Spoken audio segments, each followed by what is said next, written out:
Bert? Bert, how are you? I'm doing really well. Can you just introduce yourself and your family a little bit? Sure. Welcome to my home. I have a wife for 43 years, so that makes me quite old. And I have 3 children. They are around 40 years old, 38, 40, 42, and I have 6 grandchildren. And my children are located in Vancouver, Calgary, and Red Deer, Alberta. And that's a little bit of my family. What do you do? Oh, my children are, my daughter's into church ministry, working there in Calgary, and my son has got an international business company dealing with wineries, website design and selling of wineries around the world, and my other son is a mechanic. And I have 2 grandchildren already now in university, one starting to become a doctor and one in business. Yeah. What about you? Well, I've done lots of things in my life. Traveled to different countries, been a missionary and a pastor. But in the last 13 years, I've been part of an international student ministry. I started in Kamloops, a city that's 4 hours away, and the last 4 years I've been in Vancouver. Could you be more specific, like international student ministry? International student ministry is a ministry that focuses on helping international students with their needs in different areas. Students, when they first arrive, have many needs with their English and where they live, and to get adjusted and to become part of perhaps a family in this country. So we help them meet those needs, and we also have we share God's love with them through Bible studies and bringing them to our home for hospitality and food. My wife, fortunately, is an international cook, so she can cook all kinds of different foods, and students are always interested in coming to our home. But we start clubs on university campuses. Our ministry is a charity that is based in about 25 cities in Canada, right from Victoria to Halifax, Nova Scotia. So we have workers that are missionaries that raise their support. They engage the church to help with volunteers, with food, and we have lots of volunteers around the country. So that's part of my ministry. I've been doing this for about 13 years. Started in Kamloops, and it's probably been the highlight of my life to work with international students. Okay. So do you guys provide the accommodation as well? No, we don't do accommodations, but we'll help students sometimes. And I have actually had students in my home when there's a need, and a student really, we really want to help a student, or we'll find accommodations in other places. But that's not our major function. But we do a lot of hospitality. And Thanksgiving and Christmas time when there's special events, Easter, if students want to enjoy a Canadian cultural experience or a Canadian home, we provide that for them. That's why now I understand why there are a lot of like Korean and Japanese or Chinese things in your house and interiors, right? That's just a few. We have boxes of them in Kamloops still. Oh, really? Yeah, because we've entertained hundreds of people in our home in Kamloops and here. So many of these Chinese people have brought us also gifts from the countries they represent. We even have we entertained some Iranians. And they said, look, all your stuff is Chinese. Well, where's anything from Iran? I said, nobody brought it. They said, oh, we'll bring something. And so they brought Cyrus monument from Shiraz, Iran. And that's that little monument right by the edge of the door. So now we have something from Iran to show the Iranians. Okay. I heard that you were in India for several years, right? Yes. Can you just introduce me about like life in India and culture shock in India, experiences in India or something? That was my first introduction to missions, was basically going to India from Canada. And what year was that? That was 1968. 1968. And I was one of those few crazy young people that drove to India from Europe, 10,000 kilometers. So I actually drove to India as a single young man at the age of 22. And the culture shock in India was overwhelming. The heat, the food, and the style of life was just overwhelming. But Could you be more specific? well, the food is very hot. Very hot. The temperature hot the or spicy temperature hot? hot, and the people are very warm and hospitable. And I used to say to the Indians, I come from Canada. We live in a cold country, but you guys are really hospitable. The strangers would look after me, and you know, and so when the time came for my wife and I to get married in India, we decided to get married in India because we felt we had adopted this lifestyle and these people, as our family. And so with that kind of wedding in India in 1971, 2,000 people showed up for the wedding. But like in Asia, Indians, it's family. Everybody lives together in a family. Many of them are very poor, but their hospitality was great. They shared everything that they had with us. And time is of no consequence. You throw your watch away. I had to adjust from 1 hour church services in India to 5 hour church services in India. So these are all different aspects of Indian life. Cultural differences. Yeah. Trains are always running late. Yep. You phone the station before you go. How many hours running late? Okay. So you just have to accept those kind of lifestyle. Okay. When was the last time you just visited India? That was in 1986. 1986, right? And this year we're going back to India, to the place where we got married, and we're going to visit some of our old friends. Okay.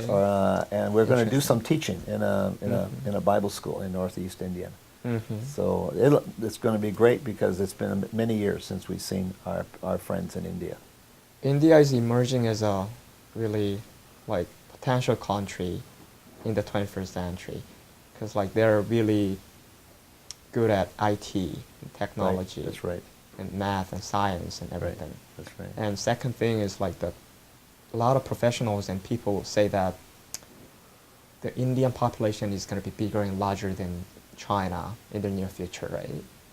Do you have any ideas or opinions for that? India will surpass China. Maybe it has already surpassed China. So it has over 1.2 billion people in India, and that's the challenge of India is the crowds. You never can get away from people in India. The roads, everywhere. It's very crowded in India. That's one of the challenges. I don't have any opinion on it, except it creates great opportunities for us. Yeah. It certainly is an emerging nation with technology and business. Yeah. And in fact, the second largest number of students in Canada are from India after China. I think so. Yeah. You said that you just visited India to do a ministry, right? Yes. As far as I know, there are a lot of religions in India, right? Yeah, that's true. Have you had any of the difficult experiences with Muslims? I think there are more tensions in India today, but when I was there in India, there were not so many tensions. There were still, I got a lot of respect for the foreigners. But today, even missionaries have been harassed, and there have been cases where churches have been burnt and missionaries have been killed in India. So there are more extremists now today in India. Okay. But at that time, most of the people were very open to hearing about a new religion or hearing about the fact that we have a one true God and we don't have millions of idols that we worship. And I have met many Indians that were empty. They were not fulfilled. They were frustrated. They were looking and seeking for the true God that would meet their needs. And certainly, I believe that the religion that they try to promote in India, for the most part, is a religion of works. Okay. And you never can please the gods enough by what you do. Okay. And so there's always that thing of going to the temples and giving their money away, trying to appease the gods. So it's a religion that doesn't really provide the total fulfillment and peace that I believe we have. And how did you get there? Like, was there any like aircrafts in the 60s? Well, there were aircraft, but our organization believes in the cheapest way to go to India was to drive to India from Europe. And the reason for that was also that we would use the trucks that we had to evangelize. So these trucks were, in India, would be very costly, but we got these trucks from the scrapyards of London, England. Our own mechanics would fix those vehicles, and we would use them to have Indian nationals with us and literature in the trucks, and we would use them as a platform to preach the gospel in the villages of India. So that the truck provided a way of helping the church in India to evangelize. Many times the church would fill the, I thought the truck could take 20 people, they would put 60 people in it, and we would go from village to village preaching the gospel. And I mean from the Canada and no, India. from England, from Belgium to India. So did you use the truck to go there? Yes, correct. How long? Well, it took about 6 weeks driving through the Middle East. Crazy. Yeah, but it prepares you for India too, because it slowly gets you adjusted. If you arrive by plane in Bombay, it's sudden culture shock. Now it takes you time to adjust to India. It's fantastic. Yeah. So it would prepare us to face the challenge of India. Okay. Slowly, instead of 6 just weeks. arriving suddenly in the Bombay airport and seeing all the slums and everything and heat. So now we're slowly adjusting to. So what about food and accommodations? Oh, Like, we where slept did in you the sleep? truck. We slept in the trucks. For 6 weeks. Yeah, for 6 weeks. Yeah. You're kidding me. Yes, we slept in. What about food then? And food, we bought food in local restaurants along the way, Okay. and we had some supplies with us. And Shower? shower. We didn't have much of a shower, but we stopped at a couple of rivers, or in Wow. Istanbul, we stopped by the ocean, and we had our shower. Unbelievable. Unbelievable. So 6 weeks then, right? Yeah, With your life. With But your we wife. stopped in the different. No, that was before I was married. I don't think my wife could handle something like this. That was before I was married. But you said that you were just married in India, Yes, that's right? correct. Was there your wife there? She What? came afterwards. I lived Really? I was not going. You should use the truck as well? Actually, for our honeymoon, we used the truck in India. Yes, after I got married in India, I had So to. you just took her from the England and again? No. She flew to India. She flew to India to marry me. We got engaged through. So she used a flight then? She used the flight to Okay. come to India. Yes, correct. How long at that time? Oh, Like, I can't remember. 20 It was. hours or- She actually flew in a propeller plane to India. Okay. Not a jet, one of those propeller planes. It took ages for her to get to India. What a But that was- traumatic story. Yeah, that was the cheapest way to go. So we always believed in going the cheapest way.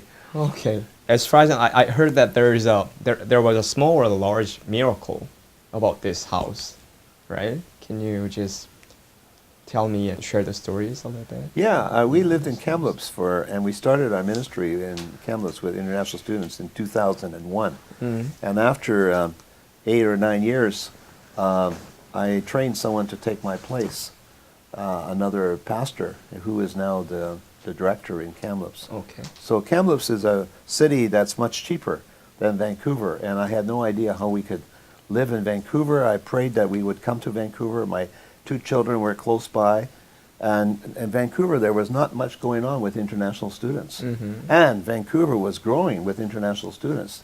When was the time? This was 4 years ago. 4 years ago. 4 years ago. So the year 2000, 2010. Not a long time ago. Yeah, no, and so we were praying, and one day, one of my friends who is a retired doctor in Vancouver said, "Why are you not coming to Vancouver?" I said, "We're looking for the right place, the right house, with the right price." And he said, "Maybe I got one for you. Let me pray about it." And so a few days later, he said, "Yes, I do have a house for you. There's bad people living there. They wreck the place. They don't pay the rent. I will kick them out. And you can have the place for $350 a month." I said, $350 a month? Yeah, exactly. I said, Right. "Yeah, tell me this again? $350 a month. Just pay the rent and the taxes." Not 3,500. I said, let me look at this house. And I said, I came to this house where you are here today. And I said, yes, I think we can fix it up because I come from a farm background. I can paint. I can do some construction. And maybe this is the place for us. And I saw the location, and I said, this is, yes, we will do it. And so we worked hard for 3 months fixing this place up. There was lots of, the place looked very bad. But we fixed it up so that we can have company and we can host students. And from here, we were able to launch 6, 7 campus ministries and a staff of 10 people now, and hundreds of international students are hearing the gospel. So we're very glad to be here. We have a parks close by. We have a big yard. We can plant garden, and it's a miracle house, God's house. Oh, God's house. Yes. Yeah, I agree. Thank you. Okay, let's just move on another topic. I just wanna know about the cross-cultural ministry. Yeah, can you just tell me about it, like cross-cultural ministry? Well, when you're dealing with students at the university, international students, they come from many countries. They come from the Middle East, from India, from China, Korea, Japan. And Japan. So yes, we are dealing with people from many different cultures. So I think you'll never get to know everything about their culture, but if you ask questions and are sensitive, then you'll learn a lot about their culture. We took a Japanese girl in our home in Kamloops because she needed a place to stay, and she became like our daughter, and we found out many things about her culture. When we entertain people from the Middle East, we have to be careful that we don't serve them pork. My wife went to the restaurant, to an Iranian food store, to make sure that the meat she bought was approved by the Muslims. Culture thing. And the Iranian student said, I can't believe that you took the time to find the meat and just for us. Why would you do that? And we said, because we want to respect your culture. We want to make sure that we don't offend you. So we have to, when we work with people from different cultures, we have to be sensitive. There's lots of learning to, and I have been to these countries. I've been to China and India and Singapore and Thailand. So I get to know the people in those cultures as well. What was the most impressive things, like most impressive cultural differences, like culture shocks or something? For example, as far as I know, one country, I don't remember the name of the country, but in that country, this body language is a no, and this is yes. That is Can India. you imagine it, right? That is India. Is that India? That is India. Come on, no, Yes, I have a lot yes. of Indian friends. Yes, Don't lie to me. that's right. They do. Yes. That Maybe is- specific part of the yes. India then. If you say like this, you mean no. Really? If you go like this, it means yes. Yes. No Yes. way. Yes. I lived in India 3 years. I know. And but when you say no, it's not really no. Okay. It's polite way of saying yes, especially if you want more food. Okay. So if you say yes, that's kind of impolite. So you say no, and but you have to. But if you really want to refuse food, you cannot even say no for 3 times. You have to put your hands over the plate, because otherwise they'll fill your plate up with more food. And it's impolite not to have seconds, because it means you don't like the mother's cooking, or the people who are cooking you the dinner. So there's a lot of adjustments like that, little things to know, right? Nice. If I want to say come to this means come, Rondi. Yeah. Come. That's Come. Yeah, come. Korea too. Come here. Okay, that's the Yeah. yeah. We don't If say you that. do like this? If you say come, we say like this, Yeah. in Canada, but come means like this. The more sensitive things is this. You guys do this, like, hey, come Yeah, here. Come here, yeah. Right? Yes, yeah. In Korean, most of the Asian cultures, Yeah. you just only do this Yes. for a dog, Oh yeah. for a dog or cat. Yeah, But yes. if you do like this, Yeah. for the person, Yeah. maybe he's gonna punch you, See, or just kick you. and I didn't know that too. I didn't even know that. So Yeah. there's lots of little things that we. So this means like your dog. Yes, Your dog just yeah. just come here. You're Yeah, not a and person. I made a mistake when I went to India. I kicked a little boy one day because he was trying to touch my truck and damage my truck. So I kicked him, and I caused a huge problem in that village. So, Interesting. because kicking is the worst thing you can do. It's like you kick the dog, or you don't even kick the dog, or the cow. You cannot kick the cow because the cow is holy. It's a Exactly, holy. cow. And so Holy God, yeah. it's a holy cow. So Yeah. So you have to respect and understand their culture, otherwise you'll make a lot of mistakes. Yeah, yeah. Interesting. So interesting. So I just want to share one more thing. What does it mean this in your opinion? Like in your culture, in your background or something? What does it mean this? It means zero. Zero. It means zero. It means Do you guys mean it like, okay sometimes? Is that okay? not from my culture. In Korea, this is okay. It's okay. Sometimes this is a money. Okay. Sometimes this is a Buddhism. Okay.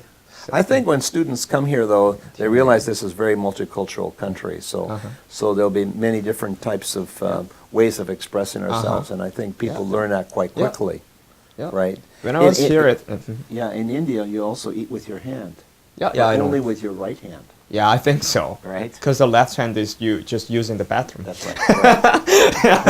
That was a I know that. that was a huge adjustment for me. Yeah, exactly. I almost didn't go to India because I heard that India didn't have toilet paper. Yeah. Yeah, that was a big. So same thing. When I was here at first, I just said that I don't have this thing, and the Canadian friend told me that you don't have the zero then, right? Yeah. But I mean that money. Oh, money. I don't have money. Okay.